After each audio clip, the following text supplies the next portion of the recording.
Coming up on the Middle Class VO podcast. Sounds like you're insane. It sounds like you've done a line of cocaine or something before you started reading. I mean, we could actually hear his teeth chattering. And so it was terrible. That's awesome. Well, if you need e-learning, we're just an email away. Corporate level and tell us what to say. Explain the video, imaging radio, slang local cars, reading ADRs. No, we ain't no stars. No, we're the Middle Class VO podcast. The Middle Class VO podcast. Welcome to the Middle Class VO podcast. We are so excited. It's a very special episode today. Kevin Kilpatrick here in Nashville. And Bobby Maxwell in Cincinnati. And we're so excited to have a special guest. Ladies and gentlemen, you know him as a promo producer, a voice acting coach, and ADR producer and director. Ladies and gentlemen, Jeff Howell. Hello. Thank you for having me on your podcast. I'm so excited. Because we haven't seen you enough in the past month. You know? I know. It's been such a pleasure running into you guys in New York and then in Switzerland. It's been just an amazing time, right? Yeah, I'm sure Jeff's tired of seeing us by now. No, not at all. So many good times hanging out with Jeff. Again, at Mary Lynn Wisner's Roadshow. Jeff was there as, talking about ADR, and then we had the pleasure of spending about a week with Jeff in Switzerland at the JMC Euro retreat. And Jeff, we're going to talk about promos coming up in just a little bit, and we're going to hopefully get a nightmare session story from you, where it's a session, a recording session that couldn't have gone much worse. We've all shared them on the show here. So we're going to get started, though, with the topic of the day, and it's ADR. Can you tell us literally what ADR stands for, and what is ADR? Well, ADR it's a really interesting part of our business, and it's growing and growing. You know, it's so funny you asked me what those initials stand for, because I looked it up years ago, and then I looked it up again right before Switzerland because I wanted to make sure I had the answer to that. And there are several answers to that, but there's one that says automated dialogue replacement, and that's the one I sort of stick with. But basically, it's the idea of replacing dialogue that's been damaged or the context has been changed, and in terms of whatever media you're working in. And so, for example, in the film industry, they will call their actors back in to replace dialogue that may have been recorded in polluted environment, let's say, if they're doing a location shot and they have a boom mic there and they're trying to capture, but a plane goes by, but they like the shot. The director loves the shot that they got. The audio was terrible. So they'll make a list, a record list or a shot list of the cues that need to be replaced, and then the actors will be booked and they'll go into a recording studio, and you have a sort of a dialogue coach there.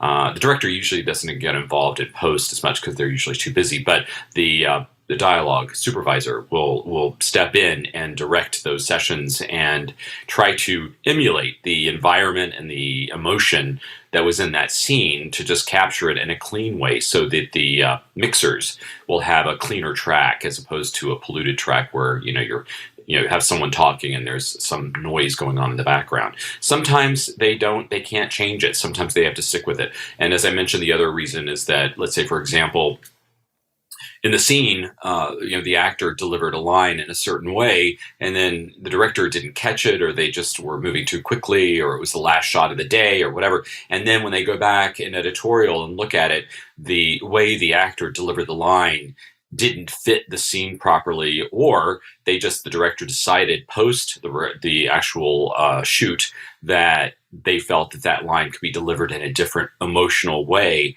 that would hopefully improve the plot or the scene itself. So anyway, there are a variety of reasons why they go in and have to do that. And that's been a big part of our post-production industry for many years, is ADR. Now, the area I'm in specifically is the dubbing area, which is a cousin of that sort of dialogue replacement, in that we are replacing all the dialogue, but we're taking foreign material and we are, casting and directing actors to go in and replace with what we call localization of the dialogue, so that it is able to be enjoyed by the people, the folks that are watching it in their specific language. So that's the area I'm in, and I love it, and that's what we're doing. And it's a growing industry. It's exciting. I've got another big project coming up next month, and prepping that now. So it's exciting.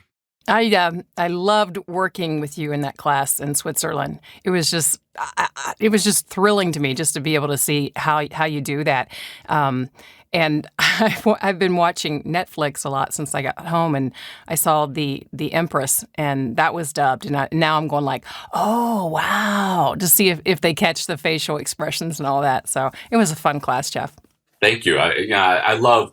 I'm passionate about whatever area of the industry I'm speaking about. And I just, as you guys know, I've been doing this for a long time in various aspects of the VO industry. And I'm so glad I've landed in this one. And I love commercial. I was in commercial for many years. And then promo, I was in that for a long, long time. And I still dabble in all those. But I've landed over the last 7 years in the ADR sort of dubbing area. And I love it. And Bobby, as you saw in class, I mean, it's so theatrical, and I love that. I love the idea of going in and analyzing a scene, and we're not trying to recreate anything in terms of changing the original director's intent or the actor's intent. We're trying to copy that, but we do that in such a way that we try to make it as natural, respecting the original material as possible. And it's a challenge. It's the hardest work I've ever done, but at the end of the day, it's so incredibly gratifying. You said you got involved with it 7 years ago. How did you get involved with ADR and dubbing? Well, I had directed ADR before. And, when I went out on my own after I left Worldwide Radio, I was basically, just putting it out there that, hey, I'm a director. I've been casting for years. I've been directing for years. I told the universe, just bring me projects, bring me anything. I'll do it. I'll do it. I'll do it. And so I was getting some random calls from various studios. I received this call from 20th Century Fox, Spotlight Pictures. They had some narration they wanted me to direct, and that involved some narrative component, ADR component as well. And then there was a studio, Wild Wind, I believe. I can't remember. There's so many in LA now, but they had called me and they were having trouble with their lead. And for whatever reason, they weren't able to get the performance from her. And so they asked me to come in. And so I did that. So I've been doing some ADR over the last couple of years in little pieces, bits and pieces of it. But then I created a really nice relationship with LA Studios, and they're owned by a big corporation in Hollywood called Photochem. And they, one of their clients, Photochem's client, is Netflix. And, Netflix has their tentacles all through Hollywood at a bunch of different facilities and doing different things for them. And one of the salespeople at Photochem had said, Jeff, you have a lot of directing experience, and we know that Netflix is growing in the dubbing area, and we'd love to get a piece of that action. Are you comfortable if we pitch you on behalf of LA Studios and all that? Would you be willing to do it? And I said, absolutely. Meanwhile, in the back of my mind, I'm thinking, well, that'll be interesting. I've never really directed dubbing before, but it's one of those, they say, just say yes and then figure out how to do it later. And that's exactly what happened. I just said yes, and we pitched it, and we got the first project. We recorded it here at LA Studios, and I enlisted my dearest friend Jessica Blue, who is a talent that I've worked with for years, and we're just dear friends. And she had helped me in many ways, and I helped her. She was helping me with administrating this because she's just much more organized than I am. And so we were a good team. And so I was training her also along the way as a director. And so now she's on her own directing as well. And I'm pleased that I had a hand in that, and she's excellent. But, we started with the first project, and Netflix was very pleased with that one. And then over the course of time, that first year, we did about 3 or 4 more here at this facility.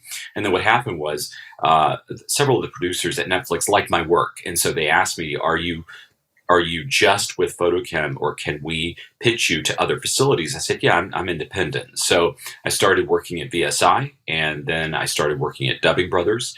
And so between these various facilities out there, I'm very fortunate, and I hope to continue being fortunate in terms of being fed projects throughout the year, whether it's films, episodics, or animated series. I've done overdubbing before, which is an interesting interesting sort of style of dubbing. And so, it's been just such a wonderful experience. But yeah, so 7 years ago, that's how I got my start, was just having my relationship with LA Studios and Photochem, and having Netflix, it was their client. And that's how I got in the door there. And it's just been a love fest ever since. Well, I'm sure that the pandemic definitely had some kind of effect. I mean, LA or Hollywood basically shut down. So how did it affect you? And another question to add to it, that realistically, can voiceovers who work remotely do something like dubbing? So yes, it's interesting. I was in the middle of a project for Netflix called Border Town, and it's a wonderful series, and I had such fantastic actors on it. I had picked up season 2. I did not do season 1, so I can't say I did the casting on it. The wonderful director, John DeMita, did the casting on the original series, but he was just so busy, so he couldn't do season 2. So I stepped in and did that one. And so I was at VSI, and I had just gotten back from a trip to Istanbul, and I had just jumped into that project. And all of a sudden, we started getting murmurs out there about this strange virus that was floating around out there. And then, over the course of about a month, all of a sudden, we were noticing that a lot of the people administratively weren't in the offices anymore. And so we were all kind of going, it feels very strange. We're here in this recording facility, and there are not too many people around, and we're starting to see, a lot of hand sanitizers around and masks around and all that. And then we got the word that the state had shut everything down, and so we were all just stuck at home. And so production was shut down. And then I received an email from VSI asking if I could direct remotely. And I said, absolutely. And fortunately, I had an extra monitor, a computer monitor at home. So I was using my laptop and a computer monitor. And so they had worked out the technology that I could be watching on my monitor the video, and then on the laptop, I had my script. And then I was just patched in by Source Connect through the studio. And so the studio acted as a hub, and the actors were working remotely. I was working remotely, and the engineer had the real responsibility of sort of making sure everything was working properly. And I have to say, the unsung heroes, the engineers, they just work so hard. And, and of course, dealing with everyone, unfortunately, a lot of actors, and no fault of their own, but they weren't, their brains don't go in that engineering sort of technical areas. Yeah. And so the engineers had to really walk them through it. And then the producers would call the talent in advance and try to coach them through it. So the day of the session, we wouldn't be wasting a lot of time trying to connect. And the producers were doing tests with the engineers. I mean, it was really such a miraculous sort of process of really quickly trying to come up to speed and get the actors up to speed in terms of understanding how to work the equipment at home and to create environments in their homes that were conducive to recording. Because, before COVID, there were a portion of the actors out there that had their own recording areas and studios and things like that. But, a lot of talent that we were using at that time were in LA, and they're just so spoiled, or not spoiled, but it was just the way business was conducted, that they'd go into recording studios, and they wanted to go in the studios. They didn't want to have to record from home. So we found that, ironically enough, the talent that we were using that were in LA were less equipped for the most part to record themselves, whereas the ones that lived out of town, because they had already been so used to home recording, they tended to grasp it easier. And so that's the way we did it. And the one problem I had was the lip flap issue, because in dubbing, we try our best to, look at the cadence, the line, and the lip flap and control all that. And because the technology can only do so much, that there was a delay. And so I would have to depend on the engineers to make sure it lined up. And, and of course, everyone has their own opinion about what looks good and what doesn't look good. And so I had to kind of put my expectations aside and just keep moving forward just to get the project done. Interestingly enough, the producers, after COVID sort of settled down and we were back in studio, and Border Town we had finished it and delivered it, the producers did tell me that they couldn't believe how smoothly our production went. And I think it was because we were very fortunate that we had not only just fantastic actors on the project, but they were very professional, and they really took it seriously and made the home recording situation work as best as we all possibly could. So that worked. Now, Bobby, to answer your second question, this COVID did propel the industry into an area a time now where we are less concerned about where people live. and we just want to work with good talent. And that is still very true. And I love working with talent no matter where they are. If they're good, they're good. The only issue that we have, and I just touched upon it a second ago, is that the technology can only do so much and go so far. And, the problem is that the more complicated the recording setup becomes, the more time it potentially could take to capture. And with dubbing, we have to work very quickly. And so there are times when there have been situations, let's say, where it worked if I have a lead and let's say they live in New York and I'm out here in LA. One day it works fine. The next day, for no reason at all, the delay is just unbelievable. Oh, wow. And so, there are factors that could be affecting it. If everyone in your household is using the internet, the Wi-Fi can slow it down. We always encourage people to avoid the Wi-Fi, go directly through the Ethernet, because at least you're not having to depend on that part of it. But still, if you're in a certain neighborhood with only a certain bandwidth is being delivered in that neighborhood through whatever service provider you have, that could affect it as well. We noticed that, interestingly enough, that when we are recording people and it's right after school, the school's let out and the kids go home and they're all buzzing on all their screens and using a lot of internet bandwidth, that the quality of our recordings would shoot down enough where it was noticeable at times in terms of the speeds and delays and glitches and pops and things like that. And that was usually late in the afternoon when the kids were out of school. So it's just things like that. So,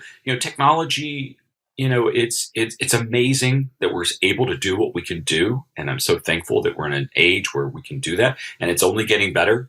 But in terms of dubbing, it's because of the complications that can happen with the recording because of the sync issues. And for example, if I was recording you and you had your laptop in the booth with you because you have to see the visual, and if your laptop starts getting hot, then all of a sudden the fan kicks in. Well, we can't work until the fan stops. And so that's time, we have to, have you leave the booth and go get some ice or some peas and put it under your computer to chill the hard drive down so the fan will stop spinning. And I mean, it's just, I wish everyone around the country could design their booths in such a way that would not be an issue.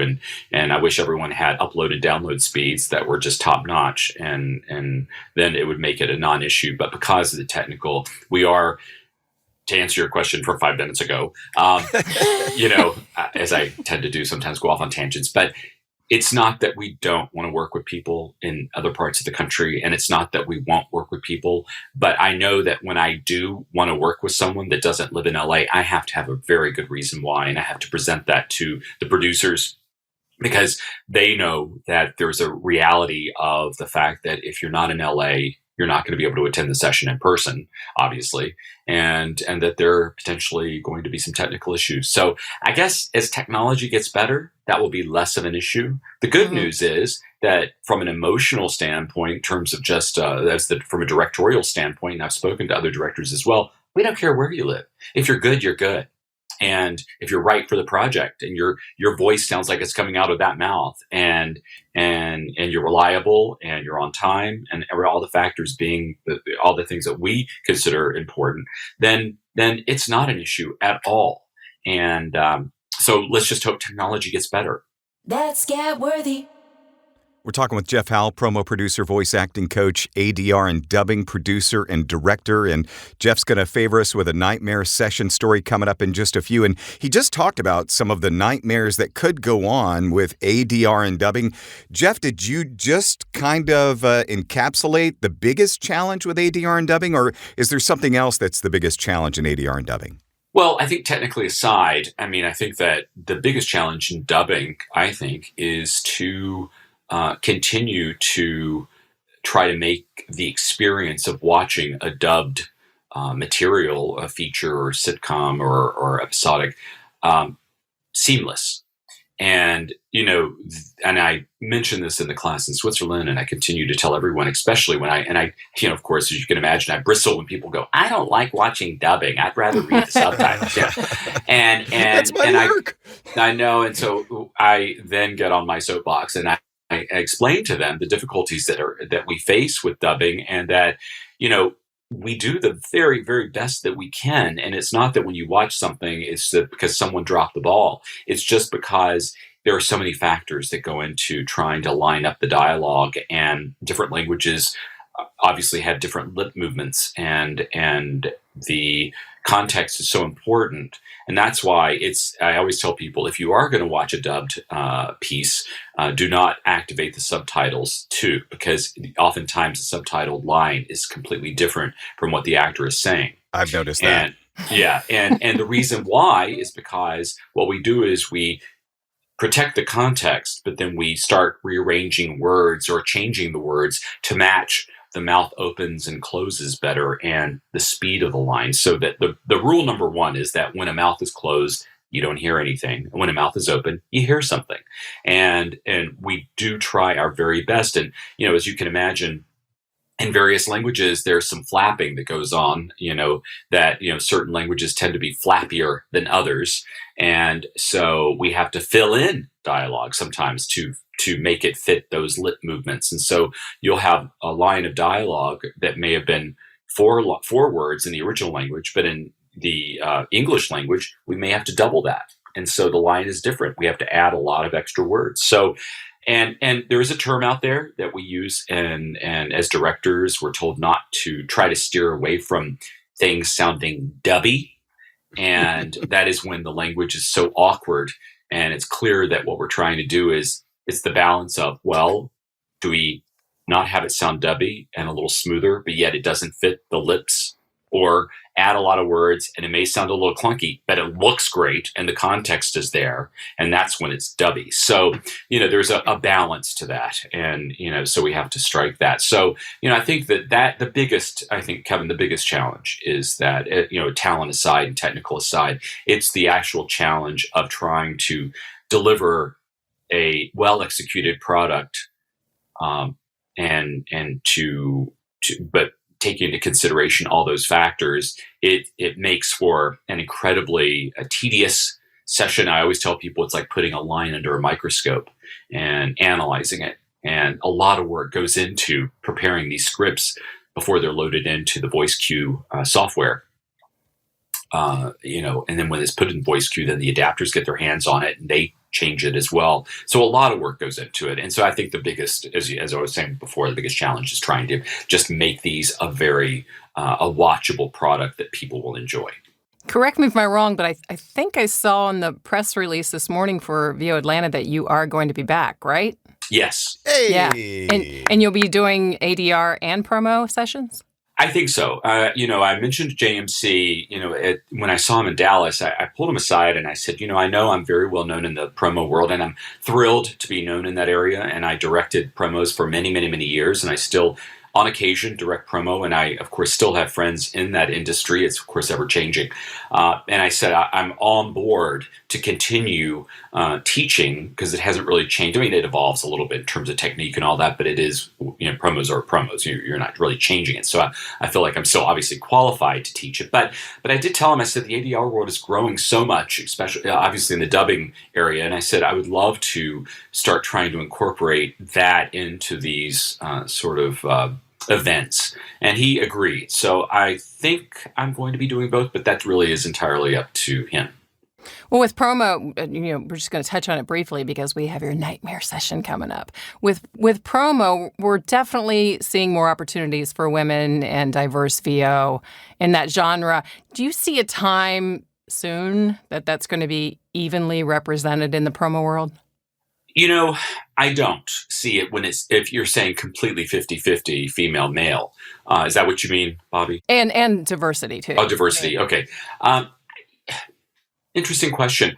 I hope so. And I think with more content out there and more opportunities, and for example, I just read today that Netflix has announced that it will be offering a level of service that's cheaper but it will run commercials. And that was my prediction over the last couple of years. And I knew that was coming up. And then I have friends at Netflix that told me that was coming up. And I think they'll probably be running promos. And so that'll offer more opportunities as well. So I guess I wish I had a crystal ball and I could answer that with a definitive, yes, there's going to be a point where it's 50-50. I don't know. I think that it's still, for the foreseeable future, the male voice, just its timbre alone, it presents a bit more power and drama in it. And not that, Yeah, I love the female voice. I do. And I love using it, especially in sort of mysterious ways, true crime, the area of true crime. It's wonderful using a female voice and news. But I just don't know. I really don't know if it's ever going to be 50-50, or who knows, maybe at some point it'll be 60-40 with more diversity in females in the majority, and having the white male being the 40. I have no idea. Yeah. It just depends on how these networks are marketing themselves and the shows and the demographic they're going for. And also then we have to also take into consideration pop culture and what is the taste out there. Yeah. And so there's so many mitigating factors, things that can affect casting and what's going on out there. So who knows? But that's what's exciting. And that's why, at least at these conventions or when I'm coaching privately, that I can offer hope to everyone, because, that the one thing that we know is that it could change at any minute. And so it's for everyone to pivot. And I do believe that in voiceover, as an actor, for you guys, it's always good to have a number of irons in the fire, so that, let's say, for example, the sensibility, let's say it shoots back and it ends up being the majority male in promo. I doubt that would ever happen. But for the females out there that are pursuing promo, they could pivot and maybe start focusing more on e-learning or a trailer or some other area of the business where females and diversity might be they may be going for that. I say that that's not going to happen. Obviously, I think that we're in an age now where I think it's going to just continue even getting more diverse, which is fantastic. A penny for your thoughts. Before we get to the nightmare session, one final question for you, Jeff. Two-part question. What is the strongest skill set that a voice actor should bring to ADR and dubbing, and how would one attain ADR work? The strongest skill set, I think, is just being a very, very good actor, having a very good ear to be able to watch a scene, listen to the original actor's performance, and obviously understanding the overall tone of the scene. And so what's happening is I find that the better sort of theatrical minded actors are the ones that are able to sort of latch on to ADR, or let's say dubbing, quicker, because it is just a very theatrical type of acting. And I love it because, I directed theater and, TV, a little bit of TV at the university where I attended and that sort of thing. So I just love playing in that sandbox with the actors, and the ones that tend to have more of a theatrical background or just acting chops in general, or just really good acting skills. Those are the ones that I think really are able to capture it better. And they're the ones that actually get repeated work because they get known as just being very good voice actors. It's interesting because when dubbing first started, in terms of this new sort of style of dubbing about 7 or 8 years ago, that the facilities were reaching out not to the voiceover community per se, but they were going to the local theaters around town and just snatching people out of these local theater groups. And these folks, a lot of them had not ever even been in front of a microphone. They didn't have voiceover careers. But with just a bit of becoming comfortable with dubbing and getting used to watching the scroll going across the screen, because they were such strong actors, they captured it beautifully. And conversely, there have been people that I've had that are stars in the voiceover business in terms of commercial and promo. But when I've placed them behind the microphone, I was actually surprised that it took them a little bit longer to really capture the nuances of a theatrical performance. But they got it. I was able to, as a director, that's my job, to try to help coach them through it. And I think that some of them have realized that they have to try to step up and be better actors. But So that's answering that question. And in terms of, Kevin, you asked about seeking out that kind of work. As I've mentioned to everyone, this is a unique area right now because all the big facilities have internal casting departments. And so this is a time where it is still reasonable to seek work on your own without the assistance of an agent or a manager. And that is by contacting these specific facilities and sending them materials. And I always tell everyone that you will go to the front of the line if you are bilingual, because there are times where I've had to have actors speak several languages, including English. And even though we're dubbing in English, but there have been technical issues that we've had to work around, and which has required me to hire someone bilingual in the specific language that I'm, localizing at the time. So that helps. But as I said, I think that by submitting your materials directly to the casting sites there at the specific dubbing companies, that will get you on their list. And that certainly helps. I mean, if you have an agent, that helps too, because we are going through agents, obviously, as well. But I do know that the casting people keep databases there. So as a director, when I'm casting, if I hit a block, or if I'm really busy in pre-production and I just don't have time to cast a lot of the more smaller role voices, I'll just go to the casting department. I'll say, okay, can you give me a list of 5 actors who are experienced in dubbing, and I need this type of voice. And they'll send me a file, and I'll open it up, and there'll be 5 demos there, and I'll listen to them, and I'll choose one, and they'll bring them in.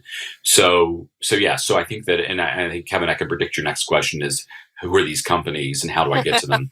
I'd say Google's your best friend. Yeah. I'd say Google them, but the 2 that I mentioned, VSI is big, and they're in LA, and they may be in New York, but I know they're international. And Dubbing Brothers as well. And then there's a company called Roundabout, and then VSI, not VSI, I just said that. IDC is they're in New York and LA. So those are the ones I've had direct contact with. There's Igloo as well. They have a great dubbing department there. And so, and those are just 4 or 5 of the ones that I know of. There are a bunch that I've never worked for, but I hear there's a lot of dubbing going on everywhere. There are dubbing facilities in Dallas, and of course in New York and LA, and I'm sure there are some elsewhere in the country, but those are the ones that I can specifically say that have casting divisions there. So I'd say just Google them, go online, find out how to reach out to them. And if you have a demo, just submit something. Obviously the more theatrical based your demo is, probably the better. If you have a demo that's so processed that we can't hear your natural voice, that's not going to serve us. So I wouldn't submit an animated demo if it's all just crazy, wacky voices. Yeah. Probably better to just submit your commercial demo. But these dubbing companies, they would probably be fine if you just recorded something on your computer, just reading a couple of scenes or a couple of attitudes or something and sending that without any production underneath, and they'd be fine with that. Because from my point of view, I just want to hear what your voice sounds like. And I want to hear what you sound like when you're angry. I want to hear what you sound like when you're, happy or sad, and hearing nuances of your performance. That's what I would want to hear. This is all gold. Thank you so much for the information. Excellent. Absolutely. Skip it a bop bop wow. Well, before we get wrapped up here with Jeff Howell, we talk about this as voice actors a lot, Jeff. We have times where we get into sessions and like, oh my gosh, that could not have gone much worse. Conversely, on the other side of the glass, as a director, producer, I'm sure you've had nightmare sessions with talent. Jeff Howell, would you please favor us with a nightmare session? Nightmare Sessions. Well, there's several. I mean, for the most part, I've been in this business for 30 years. And, I was thinking back when you sent me the email yesterday asking me that, I thought, well, you'd think I would have a huge amount. But, as we all know, this is such a great part of the business. And the actors are so professional most of the time that it's really few and far between the times when I've had situations that I would consider nightmare. But there is one that was just comical nightmare, which was I was doing a promo session years ago, and it was a sports session for, I believe it was Fox. And, as you guys, I'm sure, as I know, both of you studied promo with me, and and I always talk about speed, because with promo, a lot of it is very, it's very quick. And at that time, and this was probably 20 some odd years ago, but it was also a little bit more aggressive, especially in sports. So it's sort of that, like, coming up on Fox, and it's just real choppy and punched, and your tongue just has to wag, and you have to be able to enunciate really quickly, and have that testosterone in the read and all that. So that was the style of the sports promo back then. And so we had an actor, and a known voice actor in delightful man, great voice. And he walked in and he seemed fine. I, had the engineer set him up on mic, and, we weren't reinventing the wheel, so I didn't have to go into much detail. I just handed the script, and I said, okay, well, just so you know, big surprise, we don't have a lot of time for this spot, so we're going to have to go pretty quickly. And he said, okay, got it. And so we did a take, and I could barely, it was a little slushy, and he was having a little trouble getting the words out. And so I thought, well, maybe, he just needed to be more familiar with the dialogue. And so I said, on the talkback, I said, okay, well, let's go ahead and just try one more, and we'll just clean it up a little bit. And so he said, okay, got it. And he did it again, and it just seemed to be getting worse instead of better. And so we kept doing it over and over. And I finally looked at the engineer and I said, what is going on? I don't understand. It's not like he hasn't done this before. And so at one point I thought, how am I going to dance around this? Because we had to get it done. And so I said, give me a second. And so I told the engineer, I said, let me go in there and talk to him. So I walked in and I said, okay, so I said, here's the deal. I love you. I respect you. We've done a lot of work together. And I said, this is a spot where, it's the same type of deal that you've done for before and all that. But I'm really kind of sensing there's an issue, and I don't want to get into anything personal, but I just feel like there's something going on because, we're just not able to get a read from you. There's an enunciation issue, there's a speed issue, there's all that. And I just want to see what we can do to improve on that. Would you like a Red Bull? Would you like a cup of coffee? Do you need a break? Do you need an 8-ball?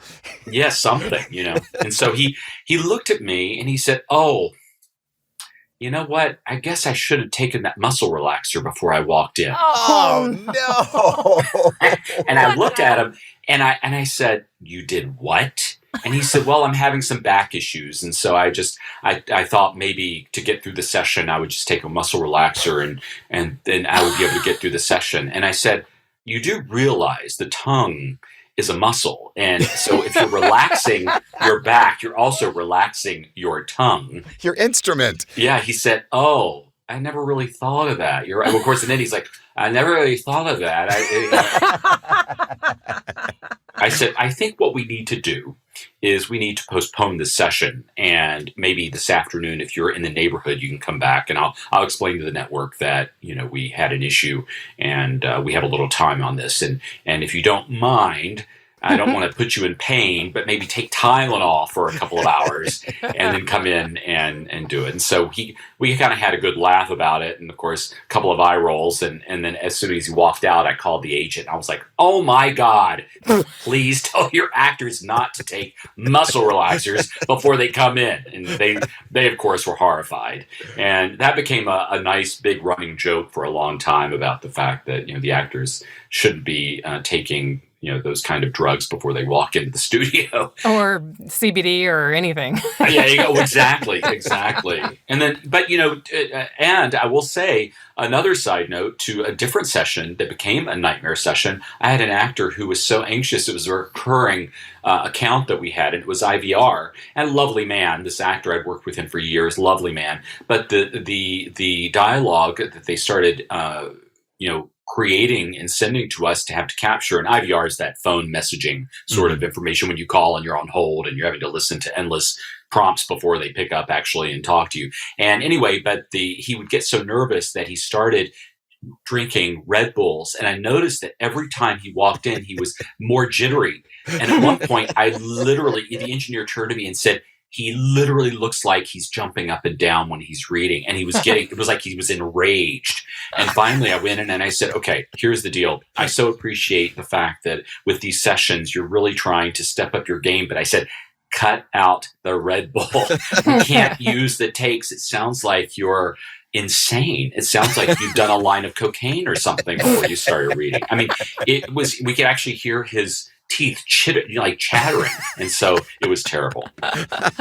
That's awesome. And then another quick one, another kind of sideline to that. I was working on this wonderful audio novel series with Leonard Nimoy and John Delancey, and John and I are old friends. And I was his agent and his wife's agent, Marnie.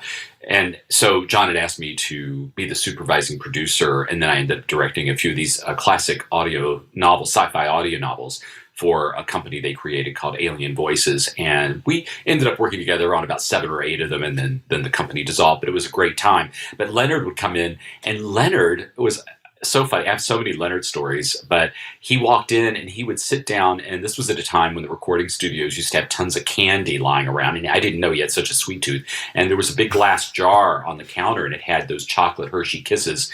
And he would sit there, and we'd be having a kind of a read through, and he'd be eating these, so much so that there were foils building up on the actual counter of all those silver foils of the Hershey Kisses. And then by the time he would go in the booth to record, it would sound so bad. And John turned to me at one point and said, it sounds like a waterfall in his mouth, because it was all this liquid, this saliva, and all this stuff still processing the chocolate and the sugar. And so finally I said to Leonard, I said, I'm going to have to be your parent right now and take the chocolate away from you.